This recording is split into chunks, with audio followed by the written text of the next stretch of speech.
السلام علیکم ورحمۃ اللہ وبرکاتہ۔ الحمد للہ رب العالمین والعاقبۃ للمتقین والصلاة والسلام علی اشرف الانبیاء والمرسلین نبینا محمد وعلی آلہ وصحبہ اجمعین ومن تبعہم بإحسان الی یوم الدین وبعد۔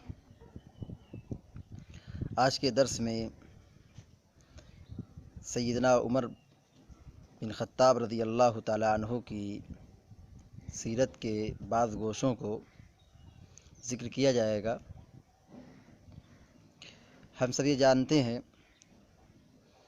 کہ عمر بن خطاب رضی اللہ تعالیٰ عنہ یہ وہ شخصیت ہیں کہ جن کے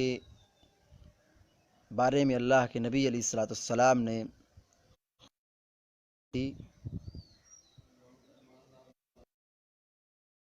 میں جب ظلم عام ہو گیا، مسلمان مظلومین کی زندگی گزارنے لگے، اللہ کے نبی علیہ الصلوۃ والتسلیم نے دو شخصیتوں کی طرف دیکھا اور ان کے حق میں اللہ رب العالمین سے یہ دعا کی، لوگوں میں جو اللہ کی نگاہ میں پیارا ہو اے اللہ توفیق بخش دے۔ وہ دو شخصیتیں ابو جہل اور ایک عمر بن خطاب رضی اللہ تعالیٰ عنہ کی تھی، لیکن اللہ رب العالمین نے عمر بن خطاب رضی اللہ تعالیٰ عنہ کو منتخب کیا اور انہیں اسلام کی توفیق بخشی۔ ان کے اسلام لانے کے متعلق بڑا مشہور ہے کہ نبوت کے 6 برس میں انہوں نے اسلام قبول کیا اور وہ قرآن کو سن کر کے اسلام سے متاثر ہوئے اور اللہ رب العالمین پر اور اللہ کے نبی علیہ الصلوۃ والسلام پر ایمان لائے۔ جس دن یہ ایمان لائے مسلمانوں کو بڑی خوشی ہوئی اور اسلام کو تقویت حاصل ہوئی، مسلمان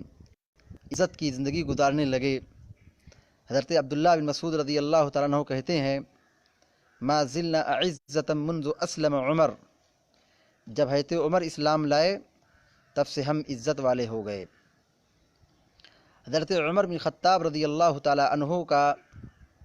اسلام لانا دراصل یہ اللہ رب العالمین کا انتخاب تھا۔ اللہ رب العالمین نے ان کو دین کی خدمت کے لیے اور دین کی تقویت کے لیے اور اسلام کی سربلندی کے لیے اللہ نے ان کو منتخب کر لیا۔ خطاب رضی اللہ تعالیٰ عنہ کی بہت ساری خصوصی فضیلتیں ہیں، جس کا لقب فاروق پڑ گیا کیونکہ ان کے اسلام لانے سے اسلام کو عزت حاصل ہوئی، مسلمانوں کو خوشی حاصل ہوئی، مسلمانوں کو تقویت حاصل ہوئی، گویا کہ یہ فرق کرنے والے ہو گئے۔ حضرت عمر بن خطاب رضی اللہ تعالیٰ عنہ کی مشورے پر، ان کی رائے پر قرآن کریم کی بہت ساری آیتیں، اللہ رب العالمین کا فرمان نازل ہوا۔ نبی کریم صلی اللہ علیہ وسلم نے فرمایا ان کے بارے میں لو کان نبی بعدی لکان عمر بن الخطاب، کہ اگر میرے بعد کوئی نبی ہوتا تو نبوت کا مستحق عمر بن خطاب رضی اللہ تعالیٰ عنہ ہوتے۔ کتنی بڑی فضیلت ہے۔ نبی کریم صلی اللہ علیہ وسلم نے بھی فرمایا ان اللہ وضع الحق علی لسان عمر، کہ اللہ رب العالمین نے عمر کی زبان پر حق لکھ دیا ہے، یعنی ان کی زبان گویا شریعت کی ترجمان ہے۔ اللہ رب العالمین نے ان کی زبان پر حق لکھ دیا ہے، یعنی انہیں حق کی توفیق انیق حاصل ہے۔ ان کی شخصیت ہی بہت ہی نرالی ہے، ان کا مقام بہت اونچا ہے۔ غور کیجئے صحیح بخاری کی اس روایت کے حوالے سے نبی کریم صلی اللہ علیہ وسلم نے فرمایا کہ عمر جس راستے سے شیطان بھی ان کو دیکھ کے دور بھاگتا ہے۔ حضرت خطاب رضی اللہ تعالی عنہ کی بہت ساری باتوں پر اور ان کی رائےوں پر اللہ تعالیٰ نے قرآن کریم کا نزول فرمایا۔ صحیح مسلم کی یہ روایت موجود ہے، وافقت ربی فی ثلاث فی مقام ثلاث فی مقام ابراہیم وفی الحجاب وفی اسار بدر۔ عمر بن خطاب رضی اللہ عنہ خود کہتے ہیں کہ میں نے 3 باتوں میں اپنے رب سے موافقت کی۔ ایک یہ کہ مقام ابراہیم کو مصلی بنا دیا جائے، یعنی وہیں پر امام کھڑا ہو، وہیں پہ نماز پڑھائے۔ اللہ رب العالمین نے آیت کریمہ نازل فرمائی فاتخذوا من مقام ابراہیم مصلی۔ پردے کے بارے میں انہوں نے مشورہ دیا، اللہ رب العالمین نے پردے کی آیت نازل فرما دی، وَإِذَا سَأَلْتُمُوهُنَّ مَتَاعًا فَاسْأَلُوهُنَّ مِنْ وَرَاءِ حِجَاب۔ اور قیدیوں کے بدر کے قیدیوں کے متعلق ان کا موقف یہ تھا کہ جو قریبی لوگ ہیں وہ اپنے ہاتھ سے کافروں کی گردن ماریں، یعنی ان سے فدیہ نہ لیا جائے، ان کو قتل کیا جائے۔ ان کے علاوہ اور بہت ساری ان کے متعلق قرآن کریم کا نزول ہوا ہے، جیسے انہوں نے ایک مشورہ دیا، کہا شراب کی حرمت کا اعلان کر دیا جائے، یعنی شراب کو منع کر دیا جائے، شراب پینے کو حرام کر دیا جائے۔ اللہ رب العالمین نے شراب کی حرمت نازل فرما دی۔ نبی کریم صلی اللہ علیہ وسلم رأس المنافقین عبداللہ بن ابی بن سلول کی جنازے حضرت عمر بن خطاب رضی اللہ تعالیٰ عنہ نے روکا کہ نماز جنازہ مت پڑھائیے، لیکن چونکہ ابھی اللہ کا کوئی حکم نازل نہیں ہوا تھا،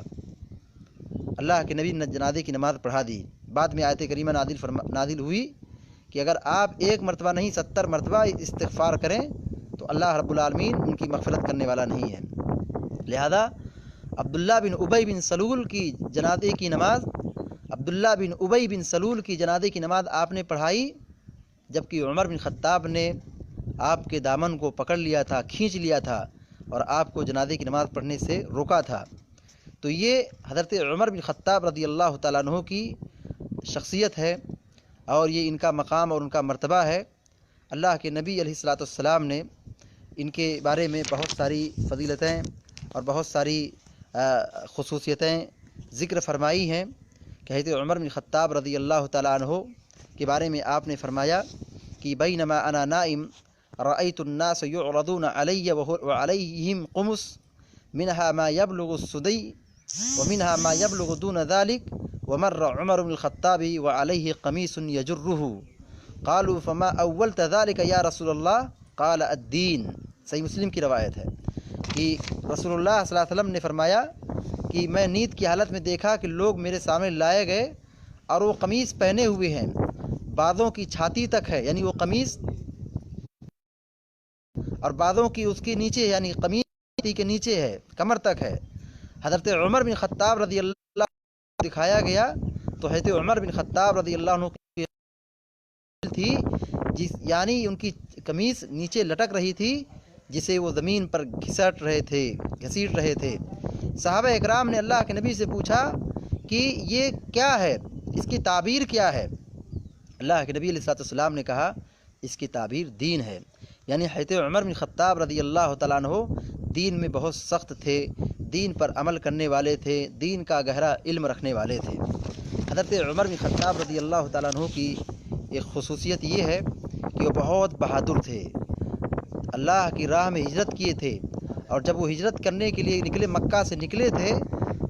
سارے صحابہ اکرام چھپ کر کے اندھیرے میں،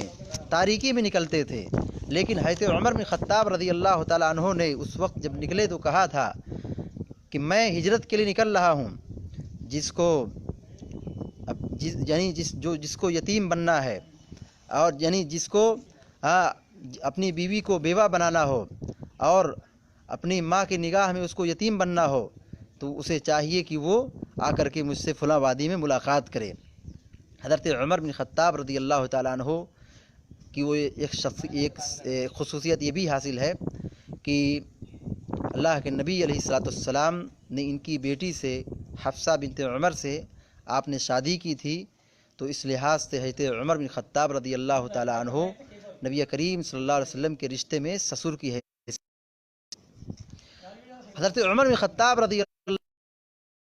نبی کریم صلی اللہ علیہ وسلم کے ساتھ تھے، علم سیکھتے تھے، قرآن و حدیث سیکھتے تھے، قرآن یاد کرتے تھے، قرآن کے حافظ تھے۔ انہوں نے علم کے سیکھنے کو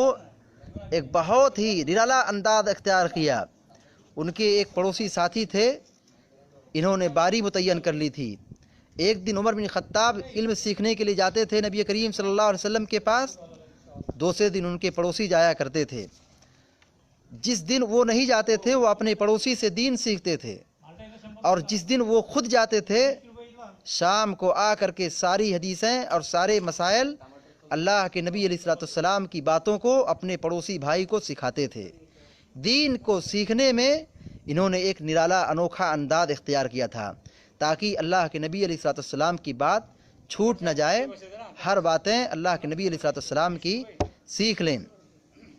حضرت عمر بن خطاب رضی اللہ تعالیٰ عنہ کی ایک خصوصیت یہ بھی ہے کہ عمر بن خطاب رضی اللہ تعالیٰ عنہ نبی کریم صلی اللہ علیہ وسلم کی وفات کے بعد حضرت ابوبکر صدیق رضی اللہ تعالیٰ عنہ کی خلافت پر سب سے پہلے نمبر پر بیعت کی تھی۔ یعنی جب اختلاف چل رہا تھا صحابہ اکرام میں، یہ بات بڑے زور و شور سے چل رہی تھی خلافت کے متعلق۔ کچھ لوگوں نے کہا کہ انصار میں خلیفہ بنیں گے، نہیں کچھ لوگوں نے کہا مہاجرین میں خلیفہ بنیں گے، کچھ لوگوں نے کہا نہیں ایک اس میں سے، ایک مہاجر میں سے، ایک انصار میں سے۔ ایک حدیث سنائی گئی قریش میں سے ہوگا، الائمۃ من قریش۔ اس حدیث کے آنے کے بعد سارے لوگ نارمل ہو گئے، سارے لوگ سنجیدہ ہو گئے، اور سقیفہ بنی ساعدہ میں جو لوگ اکٹھا تھے سب کی نگاہیں عمر بن خطاب سب کی نگاہیں ابوبکر صدیق رضی اللہ تعالیٰ عنہ کی طرف جا رہی تھی۔ سب سے پہلے کھڑے ہوئے حضرت عمر بن خطاب رضی اللہ تعالیٰ عنہ، اور اٹھ کر کے آپ نے سب سے پہلے بیعت کی اور آپ کو خلیفہ تسلیم کیا۔ حضرت عمر بن خطاب رضی اللہ تعالیٰ عنہ کو ایک خصوصیت یہ بھی حاصل ہے کہ انہوں نے ابوبکر صدیق رضی اللہ تعالیٰ عنہ کی وفات کے بعد 10 سال تک مثالی خلافت انجام دی ہے، اور 10 سال تک خلیفہ رہے اور دین اور اسلام کی خدمات انجام دیتے رہے، اور 10 سال تک انہوں نے مثالی خلافت ادا کی۔ اس میں کسی بھی طریقے سے کوئی بدنظمی نہیں ہونے دی، امانت داری کے ساتھ اس کو پورا کیا، عدل و انصاف کی صفات پر قائم رہے اور لوگوں کے حقوق ادا کرتے رہے، اور بالخصوص آپ ازواج مطہرات کا اور اہل بیت کا آپ بہت خاص خیال رکھتے تھے۔ اور 10 سال کی خلافت گزر جانے کے بعد حضرت عمر بن خطاب رضی اللہ تعالیٰ عنہ 10 سال تک خلیفہ بنے، اور ان کی ایک دعا تھی کہ اے اللہ تو مجھے مدینہ میں وفات دے۔ یہ دعا کرتے رہے اور یہ دعا کرتے رہے، اللہ رب العالمین نے آپ کی دعا قبول کر لی، اور حضرت عمر بن خطاب رضی اللہ تعالیٰ عنہ کو مدینہ میں شہید کر دیا گیا۔ آپ فجر کی نماز پڑھا رہے تھے، اور اس وقت مدینہ میں ایک مجوسی غلام تھا ابو لولو فیروز، اس نے آپ کو خنجر مارا اور آپ مدینہ میں شہید ہو گئے، اور آپ کو